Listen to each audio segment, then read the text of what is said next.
Hello नमस्कार दोस्तों, कैसे हो आप? कैसी चल रही है आपकी पढ़ाई? उम्मीद करता हूँ बहुत अच्छे से चल रही होगी और आपका स्वास्थ्य भी अच्छा होगा। आप घर पे रहें, सुरक्षित रहें। जान है तो जहान है। दोस्तों, स्कूलें बंद हो चुकी हैं और जो ग्रीष्म अवकाश है वो भी घोषित हो चुका है 6 जून तक। तो आप अब जो एग्ज़ाम की तैयारी कर रहे हैं वो जून में होने की संभावना है। तब तक आप अपनी तैयारी को जारी रखें, क्योंकि परीक्षाएं हैं वो जून में ही होंगी। राज्य सरकार और केंद्र सरकार दोनों ने यह मानस बना लिया है कि अब तो परीक्षाएं जून में ही कराएंगे। तब तक आप अपनी पढ़ाई को आप जारी रखें। दोस्तों, आपके इसी योगदान में मैं एक साइंस का वीडियो और लेकर आया हूँ, जिसमें जो पार्ट 11 है उसका आगे का पार्ट है, सेकंड। हमने पहले कार्य पढ़ा था और अब शक्ति के बारे में पढ़ेंगे। तो आइए दोस्तों, शुरुआत करते हैं।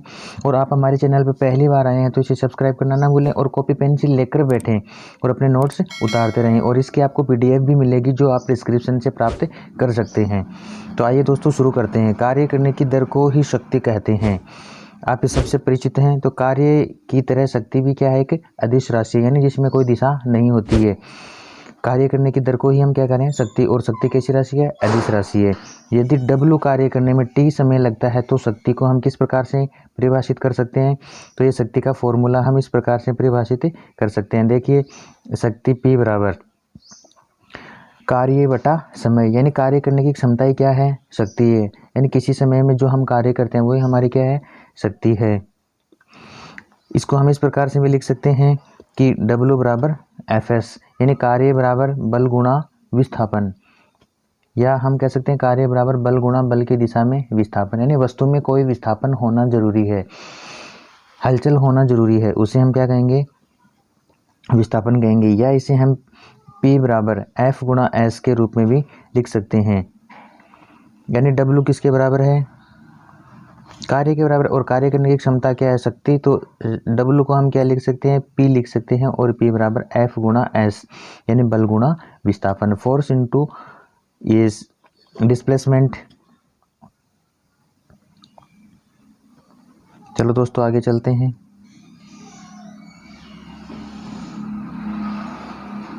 F गुणा, तो दोस्तों दोबारा से देखते हैं।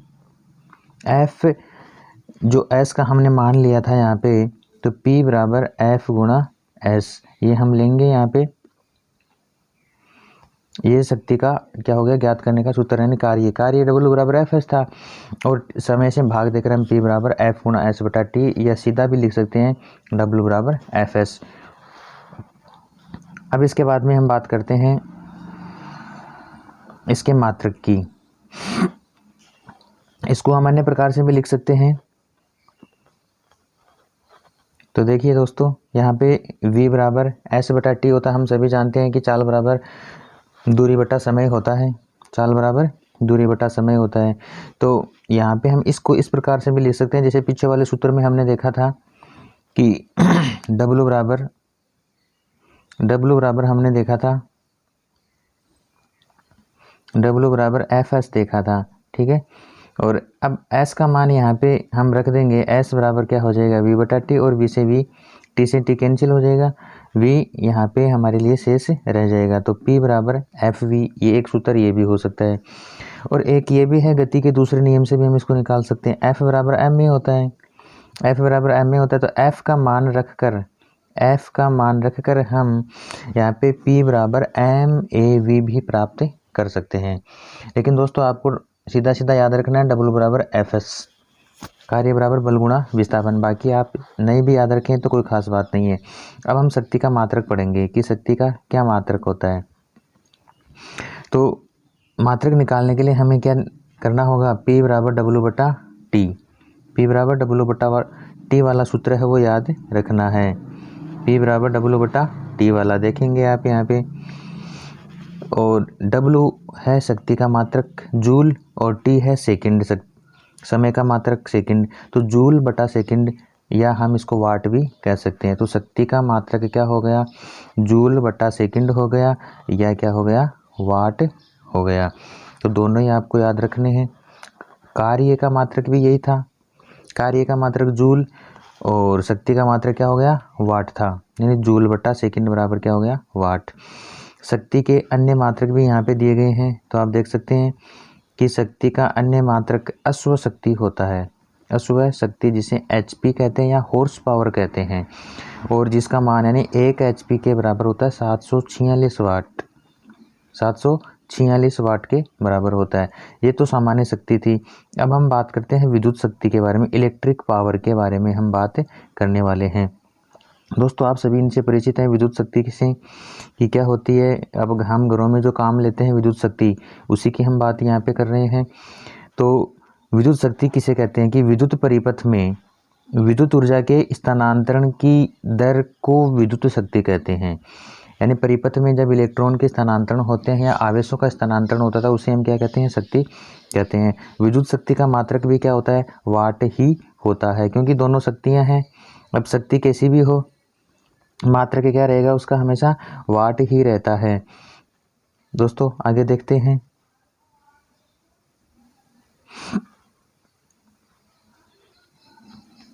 कि यदि Q कूलाम का एक आवेश T सेकंड में, Q कूलाम का कोई आवेश है, Q कूलाम का कोई एक आवेश T सेकंड में V विद्युत विभव से गुजरता है, तो शक्ति को हम क्या लिख सकते हैं, P बराबर W/T। जो पहले हमने सूत्र लिखा था वो हम लिख सकते हैं, या P बराबर W/T। ये तो हमने देखा है पहले। अब इसको हमें आगे किस प्रकार से परिभाषित करना है, इस प्रकार से हम इसको परिभाषित कर सकते हैं। W बराबर VQ होता है, तो हम यहाँ पे मान रखेंगे, तो W का जब मान रखेंगे यहाँ पे, तो ये आ जाएगा P बराबर VQ/T। अब हम जानते हैं कि I बराबर यानी धारा बराबर क्या होता है, Q/T, यानी आवेश बटा समय होता है, जो हम पहले जानते हैं पहले से ही। ये जो आप देख रहे हैं I बराबर Q/T, तो यहाँ पे जो मान है हमारा Q/T का मान, तो इस Q में हम ये मान रखेंगे P बराबर VQ/T है, Q बराबर IT रखेंगे, हम I बराबर Q/T रखेंगे, तो यहाँ पे क्या बचेगा हमारे पास, P बराबर VI का मान है वो शेष रह जाएगा। तो अतः हम कह सकते हैं कि विद्युत शक्ति का जो सूत्र है वो P बराबर VI भी हो सकता है, P बराबर VQ/T भी हो सकता है। दोस्तों समझ में आ रही होगी बात, अच्छे से नहीं आ रही तो आप हमें कमेंट करके बताएं, ज़रूर आपका समाधान किया जाएगा, सरल तरीके से बताया जाएगा। अब हम देखेंगे कि विद्युत शक्ति का मापन किस प्रकार किया जाता है। तो देखिए विद्युत शक्ति का मापन, व्यावसायिक रूप से विद्युत शक्ति का मापन किलोवाट घंटा के हिसाब से मापा जाता है, किलोवाट घंटा के हिसाब से। 1 किलोवाट घंटा एक विद्युत यूनिट कहलाता है, जिसे विद्युत मीटर के द्वारा पढ़ा जा सकता है या मापा जा सकता है। हमारे घरों के बाहर विद्युत मीटर लगे होते हैं और उसमें विद्युत जो हम खर्च करते हैं उसका मापन होता है या माप होता है, और वो वहाँ पे किलोवाट में मापता है। और 1000 वाट कह सकते हैं या 1 किलोवाट कह सकते हैं, वो एक यूनिट कहलाता है। अब एक क्वेश्चन के रूप में है आपके लिए, सरल तरीके से है, और ये एग्ज़ाम में भी कई बार पूछा गया है कि 1 किलोवाट घंटा में जूल की गणना कीजिए, 1 किलोवाट घंटा में जूल की गणना कीजिए। तो आप जानते हैं कि 1 यूनिट है या 1 किलोवाट घंटा एक ही बात है। अब देखिए 1 किलो में कितने होते हैं, 1000 होते हैं, 1 किलोवाट में 1000 वाट, और 1 घंटे में 3600 सेकंड होते हैं, यानी 60 गुणा 60। तो हम इनको मल्टीप्लाई करेंगे और जो रिजल्ट आएगा वो हमारा आता है ये वाला, यानी 36 गुणा 10 की घात 5 जूल या 3.6 गुणा 10 की घात 6 जूल। इसको हम इस प्रकार से हमें परिभाषित कर सकते हैं। तो दोस्तों ये इम्पोर्टेंट लाइन है कि 1 किलोवाट घंटा में जूल की गणना कीजिए, तो कितनी होती है, आप सीधा सीधा जवाब दे सकते हैं 36 लाख जूल, या 36 गुणा 10 की घात 5 जूल, या 3.6 गुणा 10 की घात 6 जूल। अब यहाँ पे कुछ उदाहरण दिए गए हैं आपको, तो ये बुक में से हैं, आप इन्हें देख सकते हैं। यदि सफ़र में जाते समय आप 12 किलोग्राम के एक थैले को धरती से उठाकर 1.5 मीटर ऊपर अपनी पीठ पे रखते हैं, तो थैले पर किए गए कार्य की गणना कीजिए। आपसे कार्य के बारे में पूछा है यहाँ पे। तो यहाँ पे देख सकते हैं कि थैले का जो द्रव्यमान है वो 12 किलोग्राम है। विस्थापन यानी जो ऊपर उठाने का काम है वो 1.5 मीटर है। तो हमारे पास जो कार्य का सूत्र होता है W बराबर FS, इसमें मान रखेंगे FS किसके बराबर है, mgh के यानी स्थितिज ऊर्जा के। तो मान रख देंगे mgh का। m का मान 12 किलोग्राम था, g का मान हम सभी जानते हैं, गुरुत्वीय जो त्वरण होता है वो 9.8 होता है। यहाँ पे गणना के लिए हम इसको 10 भी ले सकते हैं, और जो h है वो हाइट वो 1.5 मीटर है। इन तीनों का जब हम गुणा करते हैं तो हमारे पास उचित मान आ जाता है। तो देखिए दोस्तों, 180 न्यूटन इंटू मीटर या 180 जूल, अतः थैले पर किया गया कार्य कितना हो जाएगा, 180 जूल हो जाएगा।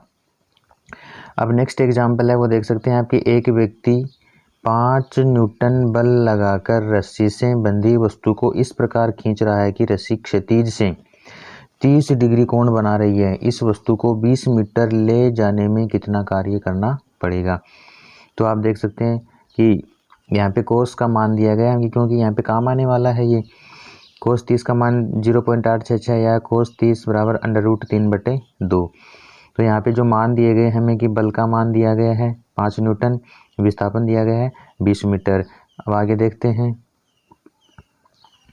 बल का विस्थापन से कोण कितना है, यहाँ पे 30 डिग्री का कोण बना रहा है। हमारे पास कार्य ज्ञात करने का सूत्र है, जब बल किसी विशेष दिशा में लग रहा हो यानी विस्थापन की दिशा से अलग हो तो इसे हम कोस थीटा के रूप में लेते हैं। तो यहाँ पे मान रख देंगे, और मान रखेंगे तो देखिए F का मान 5 है, S का मान 20 है, और कोस 30 का मान अभी हमने देखा था √3 या 0.866। तो इनको गुणा करेंगे तो हमारा ये रिजल्ट आएगा 86.6। अतः व्यक्ति द्वारा किया गया कार्य कितना हो जाएगा, 86.6 जूल हो जाएगा।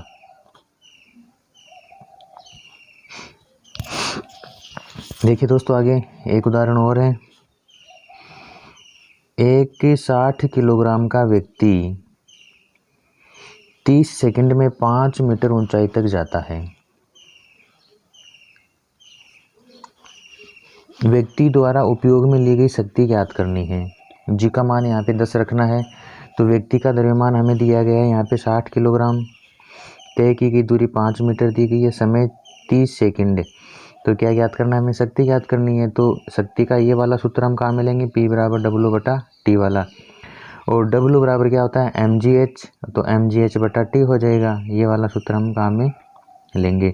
अब इसमें मान रख दिया, m का मान 60 रख दिया, g का मान 10 रख दिया, और h का मान 5 रख दिया, और समय है हमारे पास 30 सेकंड। तो उत्तर रखेंगे तो हमारा क्या आ जाएगा, 100 वाट आ जाएगा। क्या आ जाएगा, 3000/30 बराबर 100 वाट। अतः व्यक्ति ने जो ऊर्जा काम में ली है, शक्ति काम में ली है, वो क्या हो जाएगी, 100 वाट हो जाएगी।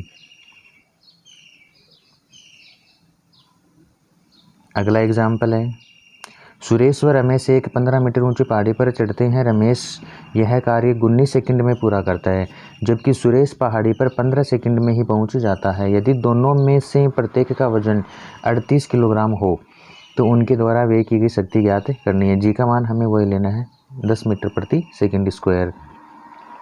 अब यहाँ पे पहले हम सुरेश के द्वारा जो व्यय की गई शक्ति है वो ज्ञात कर लेते हैं कि सुरेश का भार m 38 किलोग्राम है, ऊंचाई 15 है, और समय है 15 सेकंड। तो हमारे पास शक्ति का सूत्र है mgh/T। इसमें मान रखेंगे, और मान रखने पर इसका मान आता है 380 वाट। अब हम रमेश के द्वारा जो ऊर्जा खर्च की गई है उसकी हम बात करते हैं। रमेश का भार कितना है, 38 किलोग्राम, ऊंचाई 15 मीटर, समय लेता है 19 सेकंड। तो यहाँ पे आएगा 300 वाट। तो यहाँ पे जो रमेश था उसका है 300 वाट, और सुरेश ने यहाँ पे जो ज़्यादा मान कार्य किया था यानी 380 था उसका उत्तर, और यहाँ पे 300 वाट। अतः है सुरेश ने है वो ज़्यादा कार्य किया है। अगले एक एग्जाम्पल की बात कर रहे हैं हम कि एक लिफ्ट 5 मिनट में 300 मीटर ऊंचाई पर पहुंच जाती है। यदि लिफ्ट व उसमें रखे सामान का द्रव्यमान 1000 किलोग्राम हो तो लिफ्ट द्वारा किया गया कार्य में लिफ्ट की शक्ति ज्ञात करनी है। तो हमें जो मान दिए गए हम उनको एज इट इज उतार लेंगे। जैसे लिफ्ट का द्रव्यमान दे रखा है 1000, ऊंचाई h 300 मीटर है, समय 5 मिनट है। तो हम 5 × 60 यानी सेकंड में इसको बदल लेते हैं। अब सूत्र वही है, कार्य बराबर W यानी mgh मान रखेंगे, और मान रखने पर हमें जो मान प्राप्त होगा 3.0 × 10⁶ प्राप्त हो गया। और अब शक्ति, तो देखिए शक्ति बराबर क्या हो जाएगी, P बराबर W बटा T, 3 × 10⁶/300। तो जब सॉल्यूशन करेंगे इसका तो ये हमारे पास 10 किलोवाट या 10 × 10⁻³ वाट शक्ति हमें प्राप्त होगी। और एक एग्जाम्पल, एक घोड़ा क्षैतिज से 60 डिग्री से कोण पर 30 न्यूटन बल लगाता हुआ पीछे बंधी गाड़ी से 7.2 किलोमीटर/आवर की चाल से 1 मिनट तक खींचता है। घोड़े द्वारा किया गया कार्य एवं घोड़े द्वारा व्यय की गई शक्ति दोनों की गणना करनी है। cos 60 का मान लगेगा यहाँ पे 1/2 लेना है। तो यहाँ पे देख सकते हैं मान रखा हमने कि बल है 30 न्यूटन है, गति v 7.2 किलोमीटर प्रति घंटा है। तो यहाँ पे हमने जो मान रखा 7200, इसको हमने मीटर प्रति सेकंड में चेंज कर लिया है।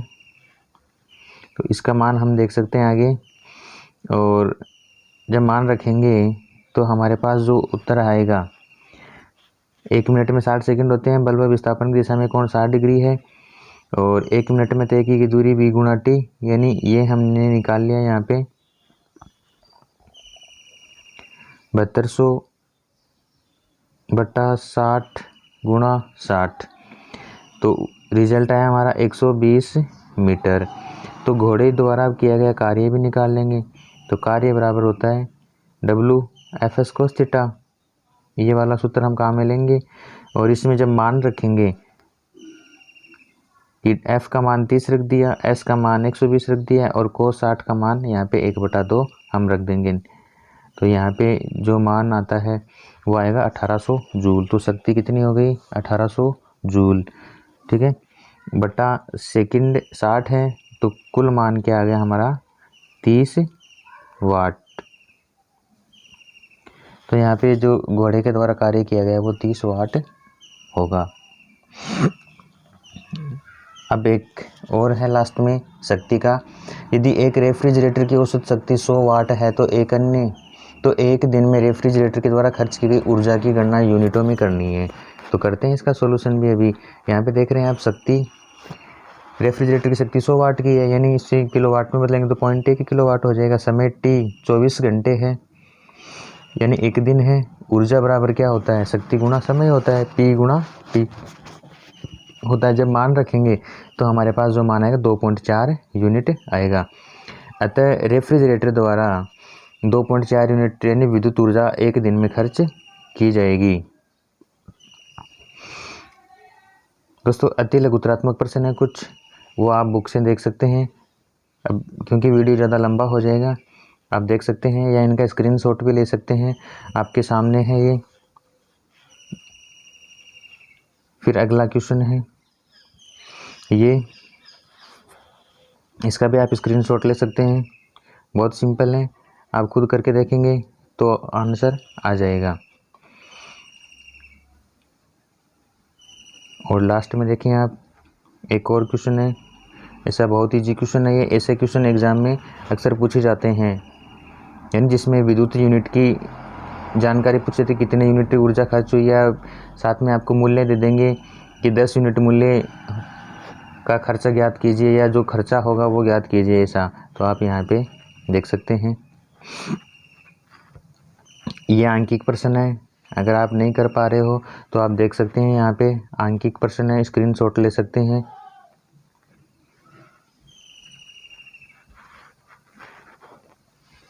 ये अपने कॉपी पेंसिल लेके उतारें, आप आराम से वीडियो को रोक रोक के ये भी नोट्स आप हल कर सकते हैं। ये सारे क्वेश्चन दोस्तों मैंने स्कूल में तैयार करवाए थे बच्चों को, वही आपके लिए यहाँ पे हैं। और अन्य पाठों की आप जो PDF है वो भी आप हमें कमेंट कर सकते हैं, आपको मिल सकती है। और हमारे जो वेबसाइट है studylearner.in, उस पर आपको ये सारे नोट्स मिल जाएंगे वहाँ पे। PDF के रूप में आप हमें यहाँ पे मैसेज कर दीजिए, तो यहाँ भी हम आपको उपलब्ध करवा देंगे। जो भी सहायता होगी आपकी साइंस से संबंधित, मैं वो आपकी सहायता करूँगा। तो दोस्तों ये था आज का चैप्टर, कैसा लगा आपको? दोस्तों अगर आपको वीडियो पसंद आया है तो आप लाइक करना ना भूलें, और पहली बार आए हैं तो सब्सक्राइब करना ना भूलें, और अपने दोस्तों के साथ फॉरवर्ड कीजिए। और घर पे रहिए, सुरक्षित रहिए, जान है तो जहान है। Thank you, bye bye.